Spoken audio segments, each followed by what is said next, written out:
Good afternoon and welcome to Midday Moms. This is Dorothy Pilarski. I'd like to welcome all of you signing on today. And so as you're signing on, if you'd like to say hello to us in the chat, we love hearing from you, whether it's Maria from Mississauga or Kathy from St. Catharines. Let us know that you're here. Yay! Hi, Priscilla. It's great it always makes us feel like, okay, there's somebody here, there's someone listening. So please do say hello to us. Thank you for joining us. Hello, Tracy from Leonardtown, Maryland. Tracy is one of our Catholic Moms group leaders. Yeah. So thank you for joining us, Tracy. So just a big warm welcome. Again, my name is Dorothy Pilarski, and this is Father Markus, and I'll introduce Father Markus a little bit more formally in a few minutes. But again, Midday Moms was started, during COVID, and I always was just planning to host 3 or 4 sessions, and before you know it, years went by. And so here we are. I'd like to tell you a little bit about our ministry, just in case you might feel called to start a Catholic Moms group. If after our interview is over, you're a little bit interested, I say our website is really easy to find. It's catholicmomsgroup.com, 3 words. So I'm going to just share our ministry video, and then we'll jump in right into our interview. Okay, so, oh, that's not what I wanted to share. Stop share, forgive me. I'm learning as I go sometimes. So again, we're catholicmomsgroup.com. We can help you start a group for moms only, for moms and tots, or virtual meetups. We're faith partners with the Archdiocese of Toronto. Mothers, by our very nature, we are nurturing, loving caregivers. We are social beings, made for friendship and community. We are also spiritual by nature, made by a loving God to know Him and love Him, and to pass this love of our Catholic faith on to our children. But right now, many mothers feel overextended, distracted, and exhausted. Though as Catholics, we have the community of our church, many mothers attending Mass could not name the moms sitting next to them in the pew they share. Community and support among Catholic mothers is desperately needed in this hectic and chaotic culture. Your parish needs you to bring these moms together. Hi, my name is Dorothy Pilarski. I'm the founder of Catholic Moms Group. We at Catholic Moms Group are on a mission to revive the vocation of motherhood. We exist to bring together like-minded, faith-filled mothers who crave community and are focused on spiritual growth, Catholic teaching, and fellowship. Can you imagine a thriving, engaged mothers group at your parish? A group of moms in love with their Catholic faith, ready to serve other mothers no matter what stage of motherhood they're at. Could you imagine what a difference that would make at your parish? Starting a mothers group, it's not rocket science, but working with a team who's done it before and who's done it dozens and dozens of times sure does help. The Catholic Moms Group membership site is an online community that offers training, resources, and dozens of tools for parishes to help them start a mothers group quickly and efficiently. We're here to provide you with a clear path to launching a Catholic Moms Group at your parish. All of our materials are 100% Catholic. We have clearly laid out meetup plans for both moms groups and toddler groups. We are obedient to the magisterium of the Catholic Church. We have created dozens of tools that are going to save you time and energy. And besides that, we love our Blessed Mother. We constantly turn to her for her intercession. You can make a huge impact in your parish, so join us. We are revolutionizing the way parishes start mothers groups by providing parishes with a Catholic mothers group starter kit and by nourishing and training a community of Catholic mothers group leaders across the world. It's time to start mothers group at your parish. Join us today.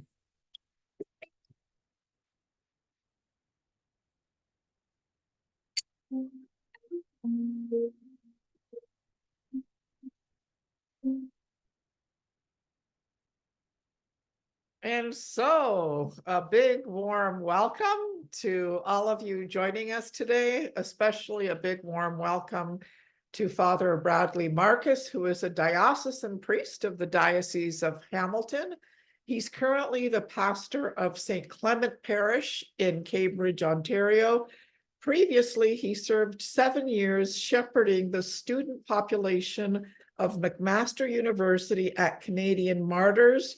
He has extensive experience and knowledge building and growing young adult ministry, parish renewal, and change management.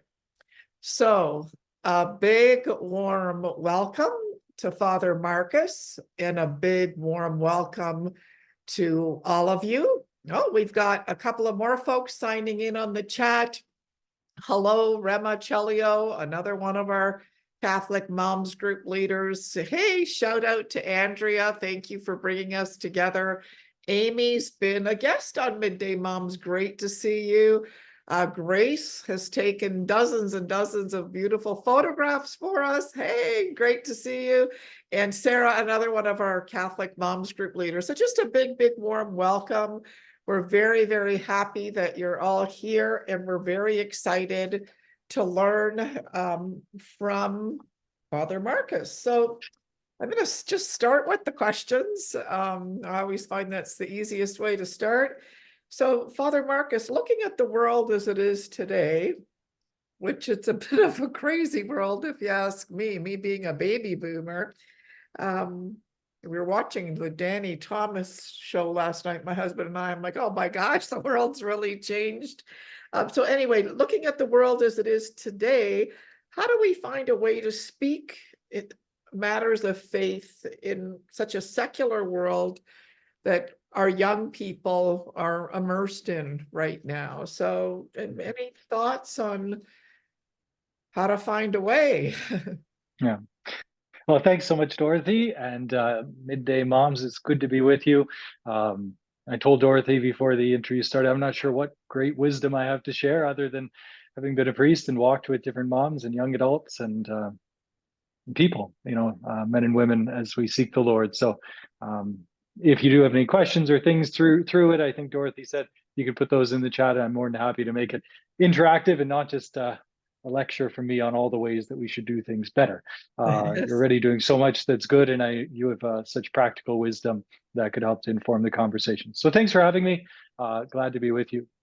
The world today, it is crazy, and we all live in it. I think that's just the place to start. Whether we're talking about the young adults or Gen Z, as we'll get to it, we're all saturated with different realities, and we've all grown up.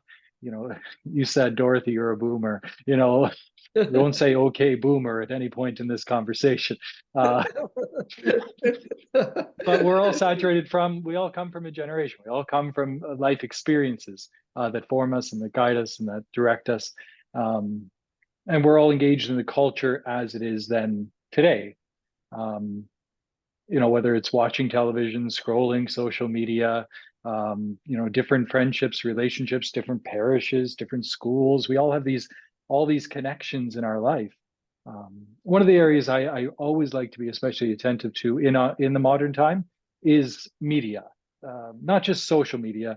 Maybe I'm showing my own age. I'm not involved. I'm not on Facebook. I'm not on Insta or Twitter chat or whatever it is, Instagram. I don't know. TikTok.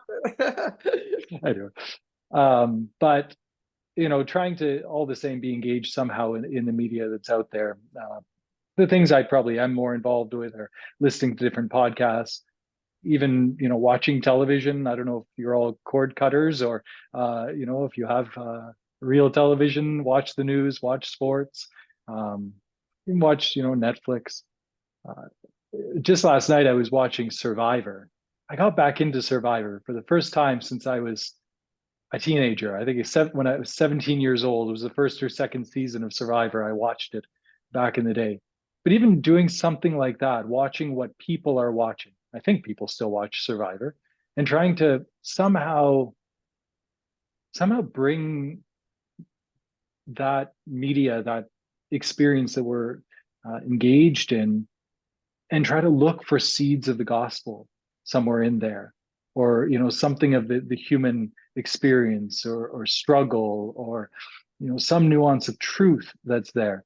I've always tried as a priest, as much as I can, to try to bring that out then in how I preach, because I have an audience, right? Since we're all watching these things, engaged in these things, so I always try to at least begin my homily. Maybe they all know it's downhill from there, but to begin my homily with some sort of kernel of something that I've heard or seen in the world or in the media that week, and then to be able to connect that to the gospel message, because the gospel message isn't something that's meant to be kind of in a time capsule from 2,000 years ago, but we have to find ways to connect it to this modern age, and I think there are different ways that we can do that in that universal human experience, especially that search for what is it? St. Augustine says, the transcendentals, truth, beauty, and goodness, that we can find these things even in the modern world.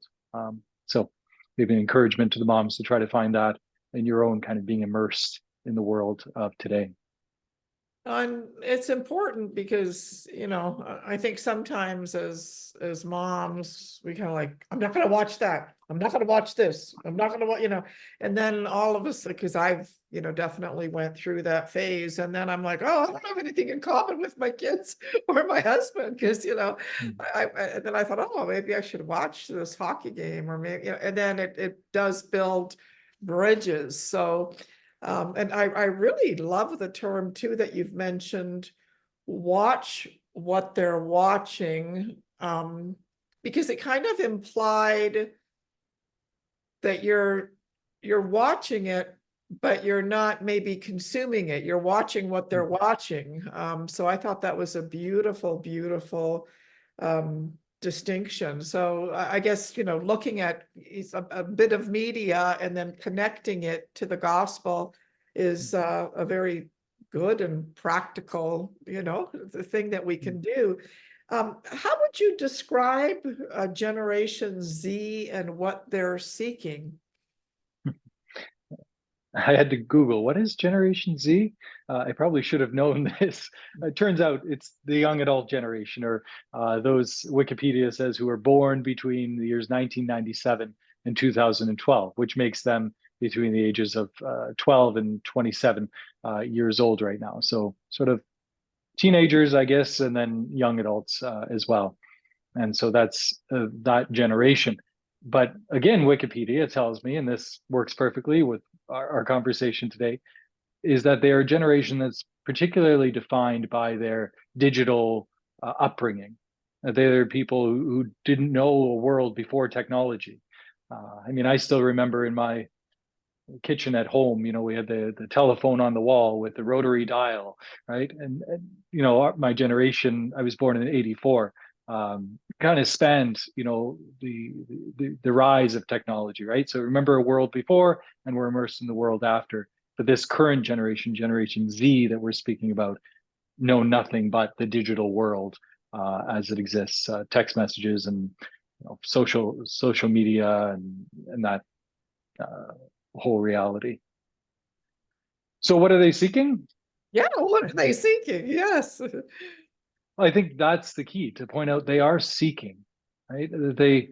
Sometimes we can boil, maybe Wikipedia does this, or that label of Generation Z does it.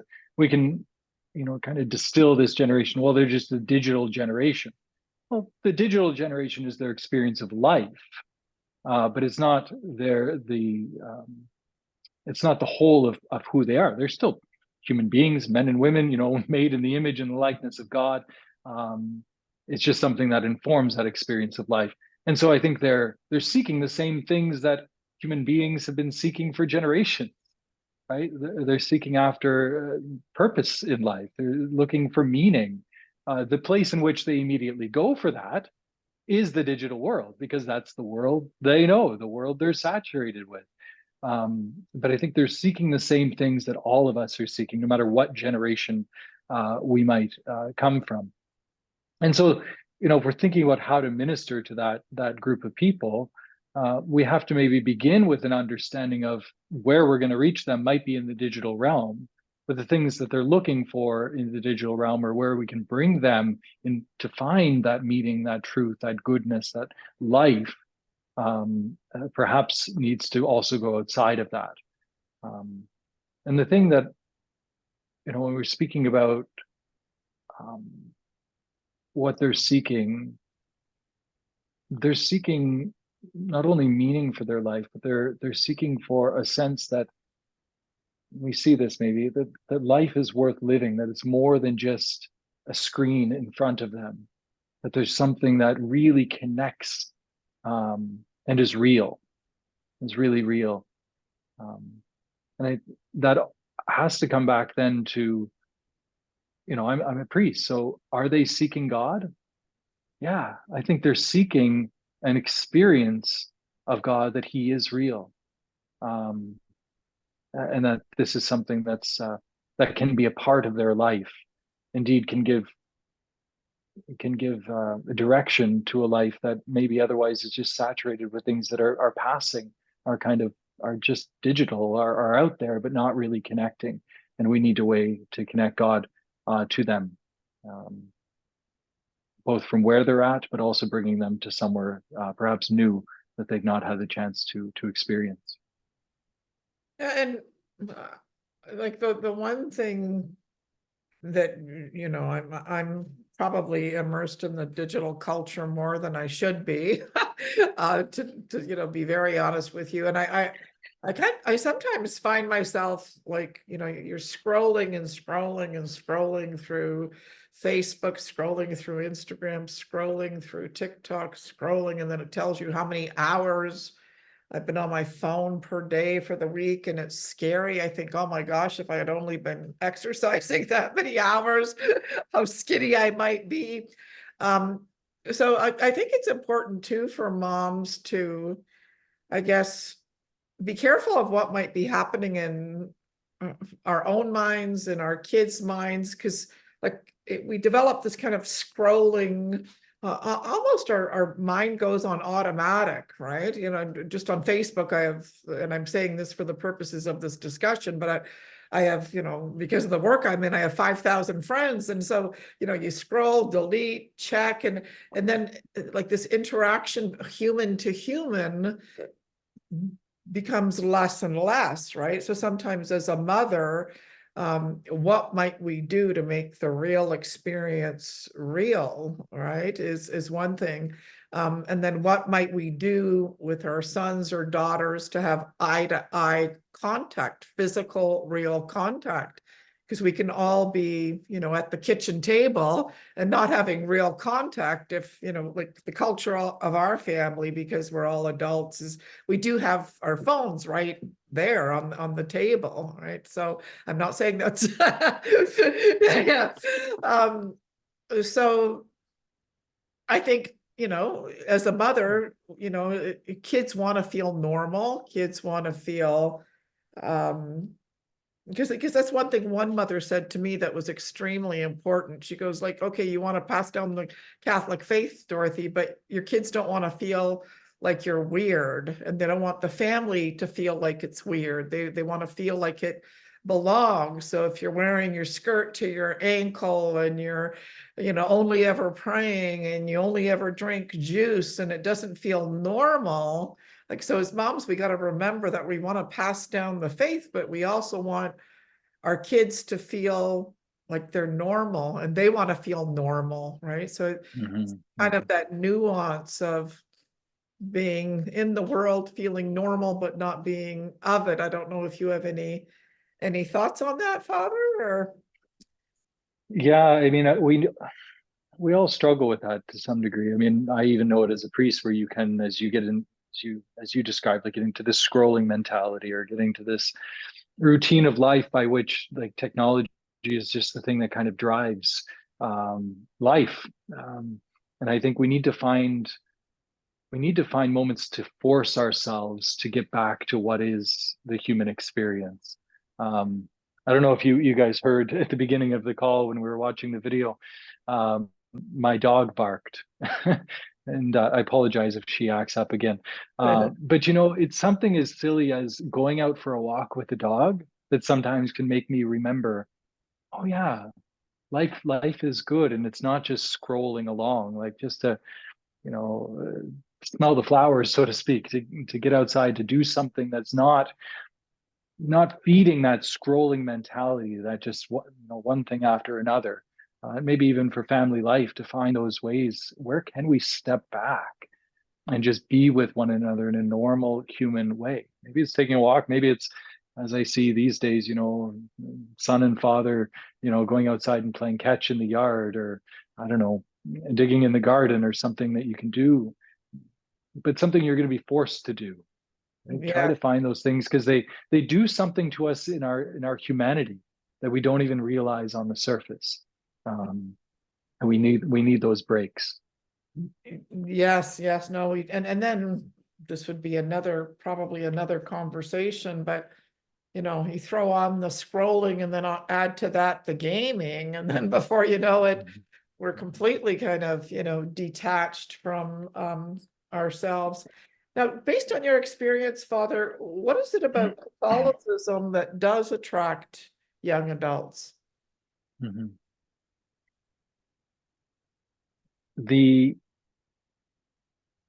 A professor in seminary used to always say, you have to make a distinction before you can answer some question. And I think there's some distinction to be made to say, young adults are not all the same, right? They're all different. We have young adults who are immigrants or refugees. We have young adults who went to public or to Catholic school. We have young adults who are homeschooled. And so to think about the entire group is one thing, but also to recognize there's nuances within that, and what's going to attract a homeschooled or a refugee is different than what's going to attract just somebody who's received the sacraments through Catholic school and has moved on to university, and is in the culture that they've always been a part of. So different things are going to attract each one, but I think what they hold in common is that they're attracted by something that is different, something that is timeless, something that is the answer to the human heart, the ultimate questions that they're looking for. And I love the young adult generation in a particular way. I mean, I was immersed in it for 7 years at the university, and that work is that young adults are searching for answers to those questions of the human heart. They really are. They're setting the course for the rest of their lives at that moment, right? They've left home, or they're leaving home in the next few years, and they're going to need to know what is the world, what is the life that I'm setting up for myself. And so they're looking for something that can be a part of that. And I think the deepest part of their hearts is longing for this connection to God, and to something that isn't just of this moment. So I think they're looking for that experience of God. In looking for that experience of God, though, in looking for something that's can be a stable part of their life, they're looking to hear those words that they're not alone, that they're loved, that they're known, that their life matters. Those really big questions of life. A lot of people think maybe we only ask those questions when we get older, but I think we ask those questions when we're in those formative years, and how we answer those questions is what will then set the course for the rest of our lives, and how we wrestle with that when we come to the end. We have an interesting comment here from Paola.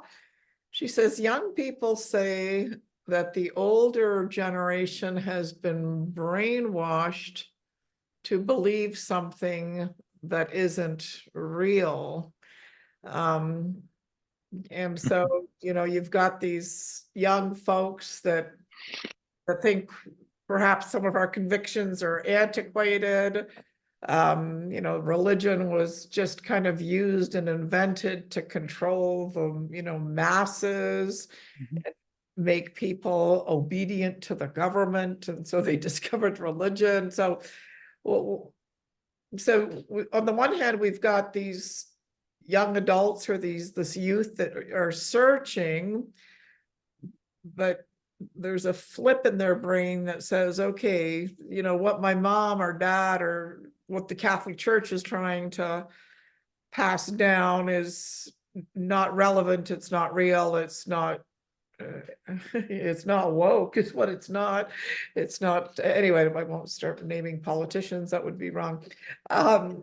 So what are your thoughts on that, and what might a parent do about being faced with that kind of conviction in their homes that you've it's not real? There are definitely generational experiences of the Church and of God. And I would say even some, in history, religion was misused, absolutely. But the key is, if it is simply brainwashing, let's go into it. Let's investigate. Let's try to see if this is real, if this is rational, if this is good. The reality is, especially in this digital generation, we're all being brainwashed in different ways by the things that we're being presented with, right? That's where we started when we were talking about the media. We have to watch it and not just be consumed by it. I really like that distinction, right? Same thing is true of religion. We don't want to be consumed by it. We want to watch it and investigate and dig deeper. And I think that's a good search. It's something that has to happen for faith to be genuine in this modern time, in a particular way. Yeah. And so I a couple of things, just going a little bit backwards and then forwards. I loved what you said about, the different youth, whether they're immigrant youth, whether they're homeschooled youth, whether they're recent converts, so on and so forth.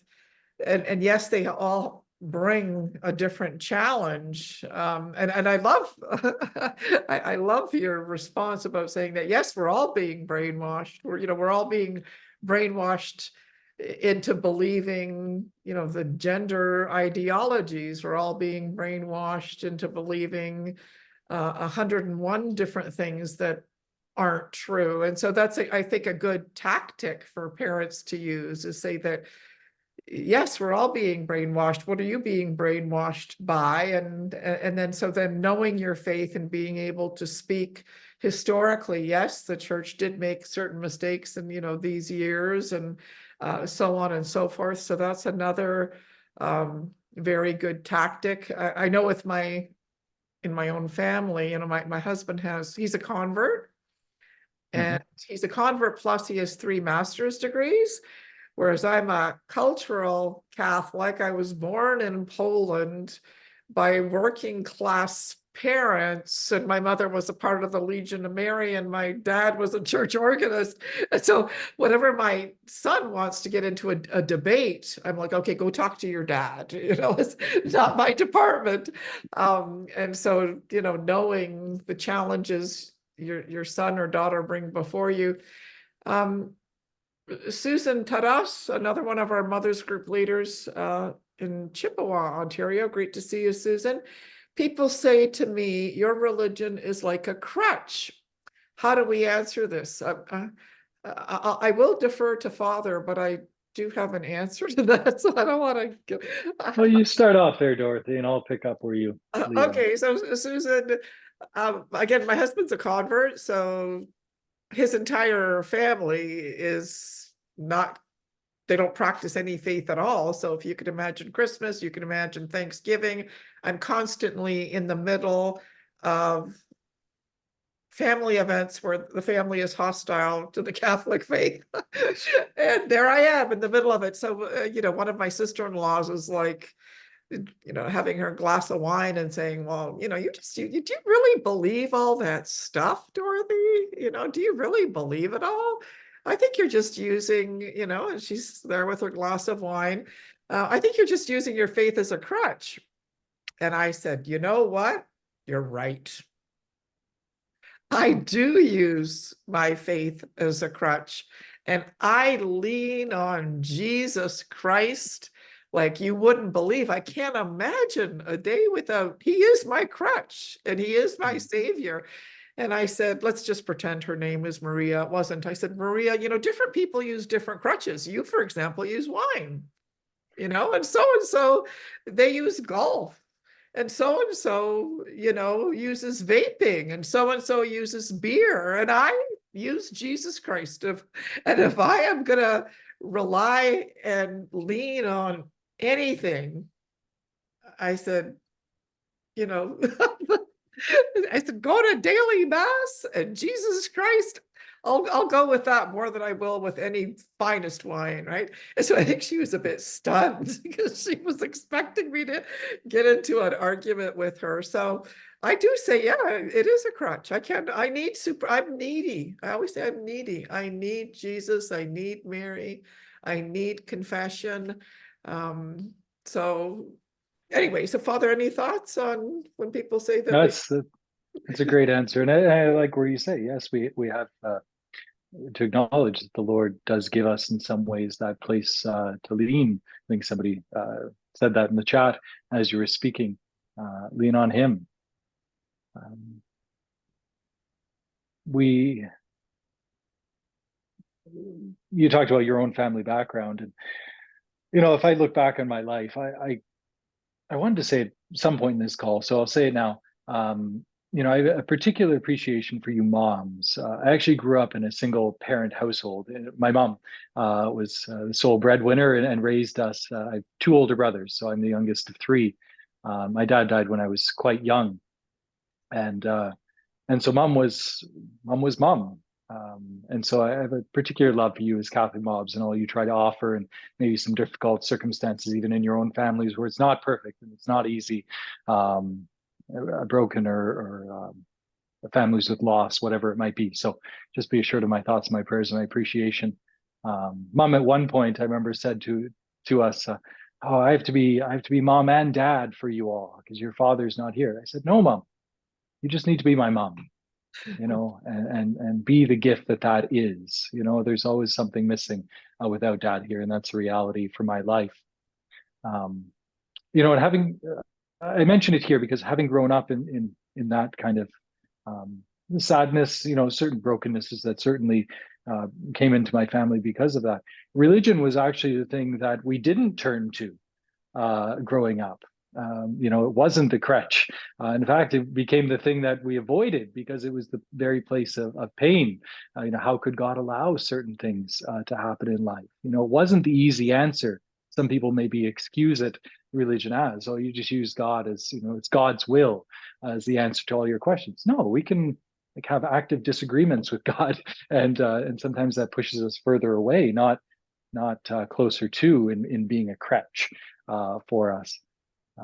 In my own life, there came a point where I met the Lord and I really realized I wanted this to be a part of my life.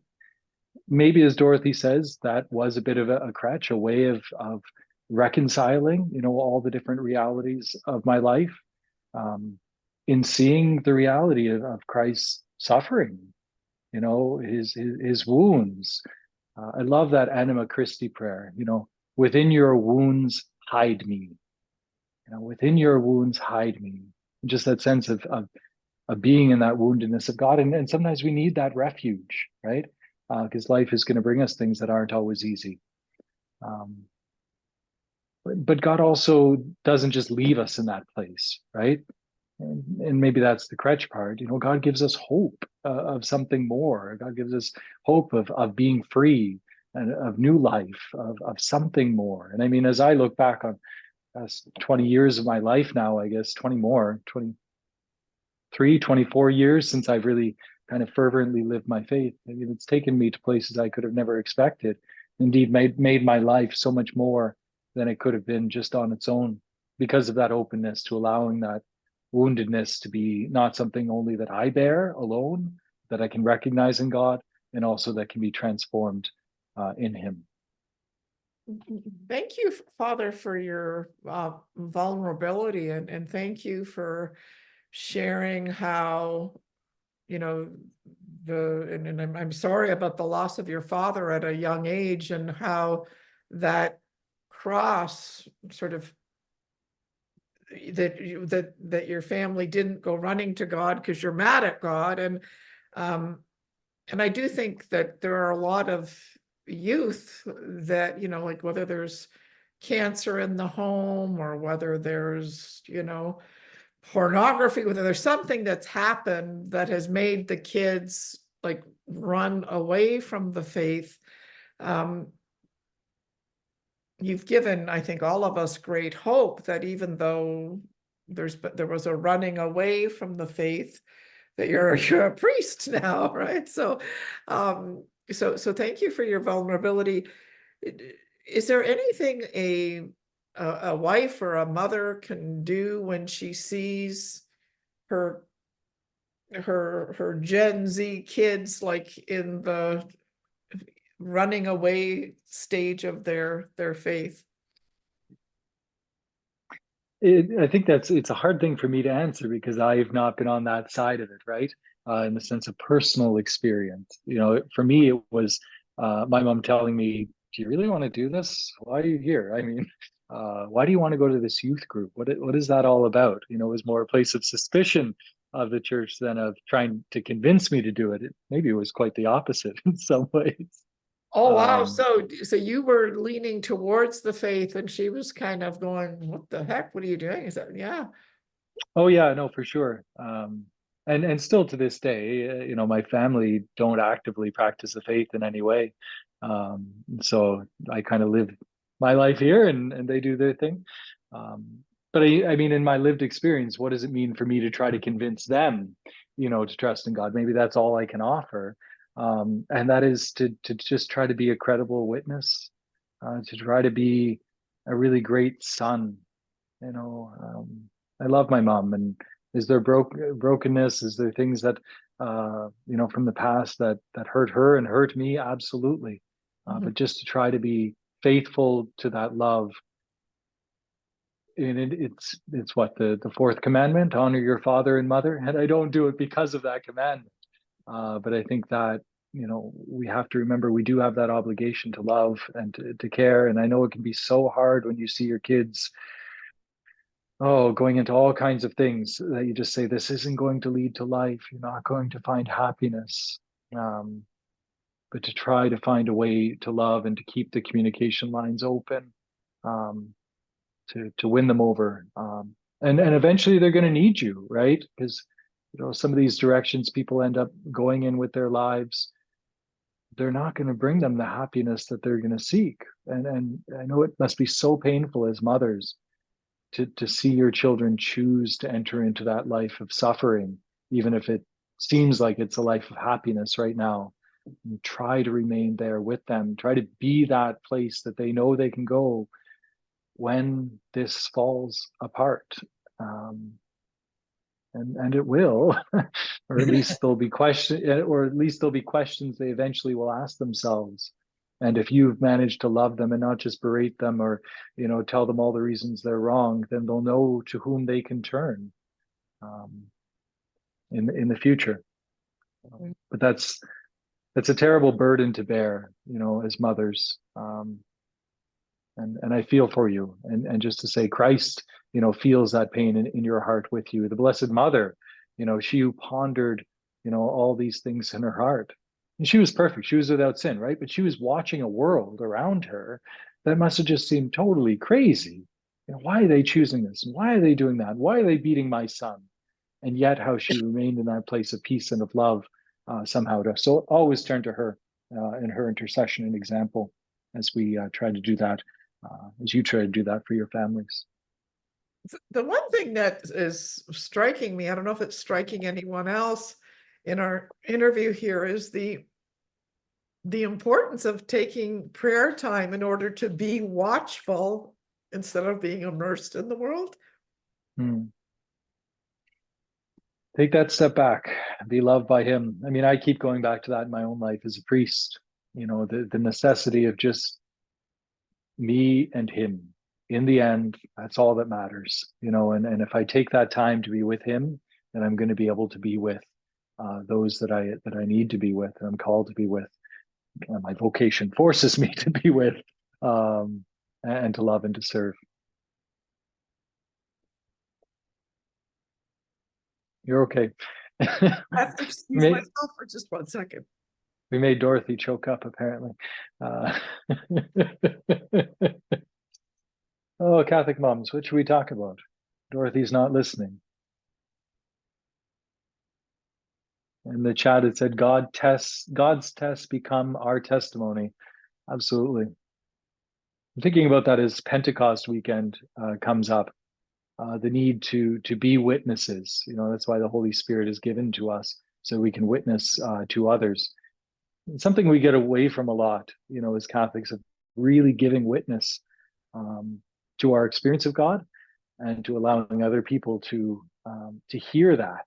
I have the privilege as a priest. I'm talking to the screen right now, of sharing so much of my life. I would say, don't be afraid to share that. Share that as well in the communities that you're part of, and I'm sure Catholic moms groups help you to do that in a particular way. One of the things I'm playing with doing is actually having an opportunity for people to do that at the church, on Pentecost weekend, to be able to say in some way, maybe just by standing up or just by thinking about from the pew that they're in, has God really moved your life in some way over this past year? To try to pinpoint that experience, that testimony that maybe you can at least give to yourself. And I think, thank you for talking about Moms Group. And I know that very often in Moms Group, certain moms will say certain things that feel like they're specifically meant for me. And I know that one mom said that one of the biggest mistakes moms make, and number one making that mistake, is to overreact, right? Like something happens in the home, and instead of observing and praying, we're like, all right. And so it's so important that we have that detachment, right? So we can observe and, possibly wait. Where do you think that parents perhaps miss the mark when it comes to trying to communicate with youth about the faith? Where do we miss the mark?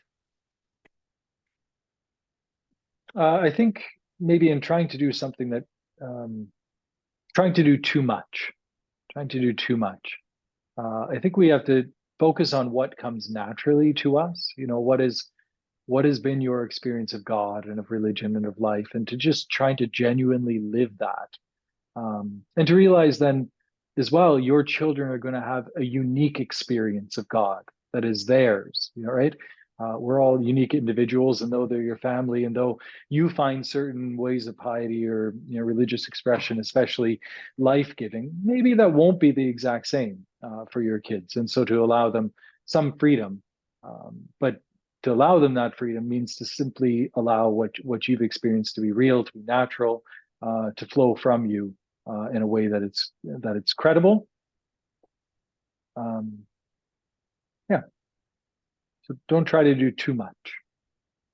And so it's like, and what do you mean by too much? Like, I mean, we have to, parents, are the primary educators and their children in the faith, right? And so you want to do what you can to catechize them. You want to do what you can to teach them to pray. You want to do what you can to bring them to mass. But those externals I shouldn't just call them externals. You also need to go to that place in your own life where you've experienced the Lord, and to keep going back to that will come naturally to you. And maybe it is participating in the Mass in a particular way, or praying together in some way, and to offer that as an opportunity for your children as well. But to realize maybe they're going to experience God somewhat differently, or understand him somewhat differently, and that's okay. Or maybe they're going to wrestle with questions in a way you never wrestled with questions. Maybe, like you said before, they're going to accuse you of being brainwashed, and they're going to be asking harder questions maybe you ever remember asking in your life. Well, that's part of their experience of God, and letting them to do that. And maybe you won't have all the answers, but try to find connections where the right answers or the right seekers can together find each other and find answers. I'm just going to check here. So I guess what I'm sensing is that as moms, we can plant seeds, but then we can't control how or if they're going to flower, right? So just Suzanne here, the video gaming social media pulls hard on the attention of our children. How do we present including God in life as attractive? It can cause tension as you try to get them to look at you, make eye contact, and draw faith as something more attractive than technology. Any thoughts on that, Father, on how can we present God as more attractive than technology? It's almost terrible to say that, but on the surface, I mean, in many ways, God isn't more attractive than technology, right? If it's okay to say that. There's that instant gratification that comes from from the game, and always seeking after another game or another dopamine hit, I guess, is what it comes down to. Something that's going to engage you. Is what is there something there in the background that's deeper, like we were talking about earlier? And it can be so hard to force a person or get a person to look at those things, because they just want what's right there in front of them, what's entertaining, what's easy, what's gratifying. And I guess we're trying to sometimes make God into that thing. But I don't know if God is that. He's something other than, what is worldly, or what is, satisfying on this level. Ultimately, in heaven, we believe it will be overwhelming, excitement and joy. But it's hard this side of the kingdom to convince somebody, or even, I could say from my own experience of life, to convince ourselves even that God is as good as that. Otherwise, why do we keep going back to those things, right? There is some good, and there is something entertaining about gaming or TV or whatever, but is there something more that can still be there, even though we have these other things in our life? and some of it, really, I guess a lot of it is out of our control, and kind of praying for our kids.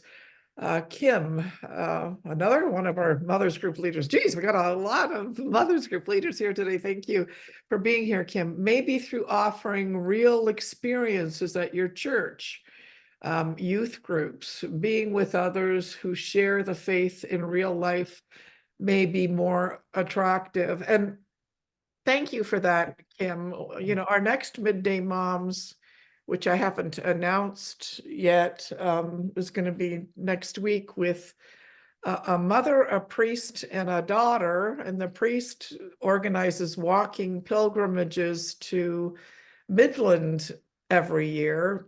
And the mother and the daughter have gone to it for lots of different years. And so sometimes, having a real experience, I know that something was awakened in my kids when we took them to World Youth Day in Poland. And I think it was, there's all these youth from all over the world. And we were meeting relatives in Poland. And all of a sudden, the faith took on a different context. You're So- pointing to something that I think is eminently practical, right? We do need those things in our church, and in my own life, I know like finding like a youth group. The one I was part of was Youth Teams of Our Lady, which meant that I found not like-minded peers at that time because I didn't know much about God when I first started going to this youth group, but eventually found people that I could relate to, people that just wanted to have fun, maybe play video games, but also who didn't mind going to church together and learning more about the Catholic faith. We need to find those things in our parishes, in our communities, that are comfortable places for kids to go. Otherwise, they're going to just feel like they're fish out of the water as they live their lives in this culture. So that's a big thing in the church today, like to really, you reflected as Catholic moms, right? To find those movements, those things that people feel like they can really be a part of, they want to be a part of. And sometimes parish life doesn't always feel like that. I know as a pastor, like we don't really have attractive places, maybe that young people want to be involved in. But there are great groups, as you know, as Catholic moms, ways that you can find like-minded individuals where you can just have fun and also you enjoy being a part of something. Yeah, and again, I became a mother quite late in life, and I'd been heavily immersed, if probably addicted to my work on a certain level, and all of a sudden when I had this baby in my hands and I'm like running from here and running from there and going here, there, and I was like, I gotta find my people, and I wasn't drawn to go to the Polish church that I was raised in because there were like a lot of seniors there, and and then a lot of people, like whether it was Regnum Christi, Opus Dei, the charismatics, everybody was sort of saying, oh, come be part of my community, come be part of my community. I'm like, oh, I'm not that holy with Opus Dei. I'm not that quite that holy. And then, Regnum Christi, and then finally, at Mother's Group, it's like, okay, I can breathe. I found others that believe some of the same things. And so then it allowed, my faith to blossom. Tracy, my 12-year-old Gen X soon loves youth group at our church. His generation doesn't get the chance to socialize like we used to and craves interaction with peers. It makes me so happy to see he enjoys it, right? Having faith youth groups, I'm like, if you're not starting a mom's group, start a youth group. So Rema, I just want to say one other thing about this, Dorothy, just because it's really connected to my work at the university. We haven't touched much upon that, but when I arrived at the University of McMaster, there was a Catholic student group, and that it was student run, and they would do all kinds of things from, faith studies they're do together to worship nights to participating in the mass and ministries, and I mean the list could go on and on. But it was the importance of it being kind of youth led, I think, was really, really important, that they saw they're part of something that not the church is running, or mom and dad are telling me, you have to do it this way, but that they have responsibility for it. And I think that's what allowed our campus ministry to really thrive, is that it was driven by them. Near the end, we did maybe transition a little bit more to a formal kind of leadership or connection to the church. But we always wanted to make sure we maintain that sense of their ownership of what they're doing. And I know not just from that work at McMaster, but also from, Youth Teams of Our Lady and the way in which they were structured, that also was very important. It was youth leading youth. Maybe you could tell us, I've heard so many great, wonderful things about Teams of Our Lady. Maybe you could give us a little pitch. Just tell us a little bit about Teams of Our Lady, if that's okay. I know it's almost Sure. it's just Yeah, it's it is. 3 o'clock, so Yeah. I don't mean to I don't maybe we could save that for another day. It's up to you. I don't want to. No, it's fine. Youth Teams of Our Lady, it's a youth group that I was a part of when I was a teenager, and I think it's more focused on them. I've not really been connected much to them, to be honest, since I left in about my 20s. So that was a little while ago now, but I know they are still going and run retreats for teenagers. The March Break retreat was the great moment of conversion for me, being unchurched as I was for so many years. Here I am because of a random invitation in the cafeteria of my high school from somebody who was part of Youth Teams of Our Lady to go to this retreat. Here I am today. Then there's also Teams of Our Lady, which I think is more focused on married couples and supporting the kind of domestic church as you live in. I'm sure many of the Catholic moms have heard of those teams, maybe are even part of them. And so I've got two questions here that I got to squeeze in before, how do we need to, and maybe you've already answered this, how do we need to change our approach to youth ministry? I think one thing you mentioned is that it's important that it's driven and led by youth. That would be one way. Opposed to, is that right? Yes, yep. And then the second would be, it's just a random thought that comes up, and is to also get past the fights of the previous generation. When we talked about the Generation Z, they're a generation that's defined by the digital age in which they live, right? I think my generation, or maybe the generations that come before me, know more about the kind of liberal conservative, debate in the church, the liturgical, preferences, extraordinary form, ordinary form, and the kids of this generation, they weren't part of that kind of thing. And I think this may be more for us as clergy, like to realize that's not the fight of this group or the thing that they're most concerned about. They want authentic Catholicism in many different expressions, and that's okay, and not to get caught up in or even to draw the young people into that world. Young people are always going to want to be on the breaking. Sometimes they'll always go the opposite of what the current generation is pushing them towards. And so just try to be there in the middle, to be supportive of them wherever they are, but not to bring them into maybe something of our own life experience within the church. So that was one of the changes of approach. Let them be where they are. And then communications. I really think we need to do a better job of communications in youth ministry, and finding ways to reach out online, to use media the way in which the media uses the media, to be able to communicate our message. And maybe that's not something you as moms can do, but you can be cognizant of what media, you try to about, and can point your kids to maybe regularly go on if there's good things there. Do protect them from the dark side of the internet. It can just do so much harm to them, or at least speak honestly about, that dark side, so that they know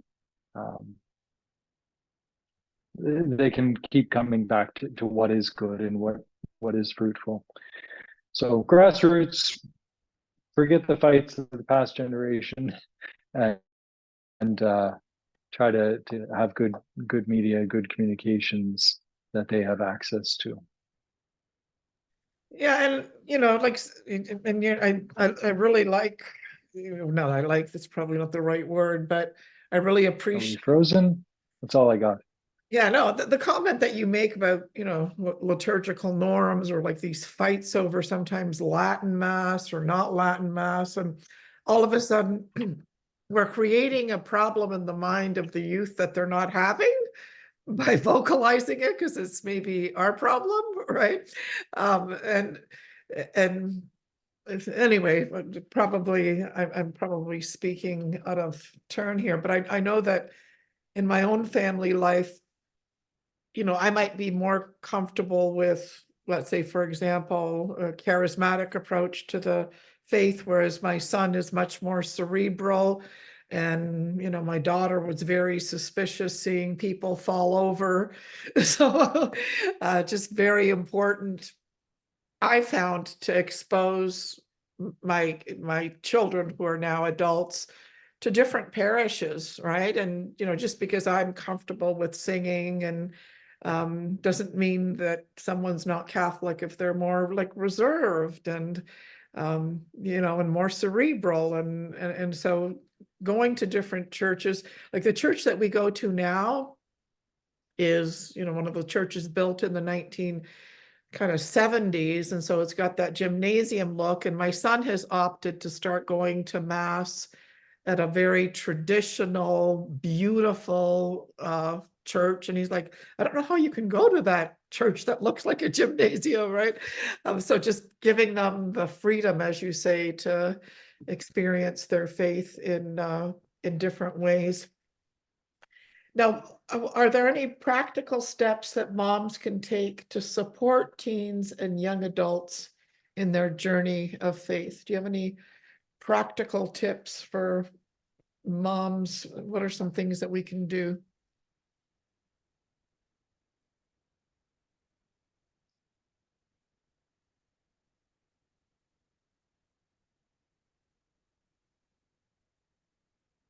Whoops, I think you're cutting out. We can't, I can't hear you. Ooh.